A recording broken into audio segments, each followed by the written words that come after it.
Kenya was hosting the president of Senegal, His Excellency Diomaye Faye. And I thought the people on the side of government would interact with him on what matters most, because they could have learned lessons. Diomaye Faye and Osman Sonko came to power last year in Senegal. Unfortunately, when they arrived in terms of the reins of power, they realized that the government of Senegal had secretly borrowed over 13 billion US dollars of the Book of Senegal. And currently, as we talk, Senegal is in a crisis that is precipitated by that illegal secret borrowing. Kenya ought to learn from Senegal that we cannot continue, and I've been speaking about this matter. It is more important than most of the things we are talking about in the public domain, because the effects are now, but they'll be more catastrophic later.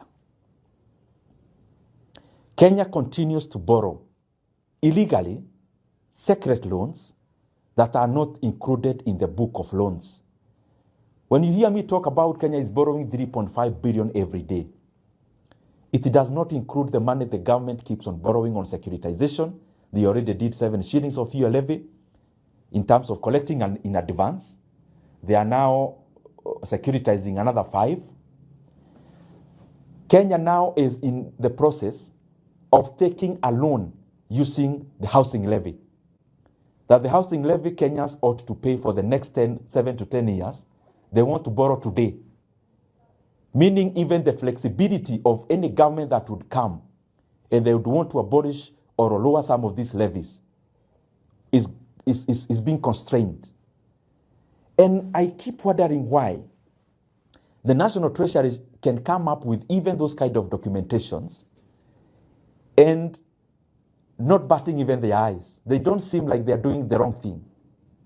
Maybe they need to learn from countries like Senegal that you cannot continue playing PR on economic figures, because when there is a deceleration in the economy, it doesn't matter how you communicate or the PR you engage in to communicate around that.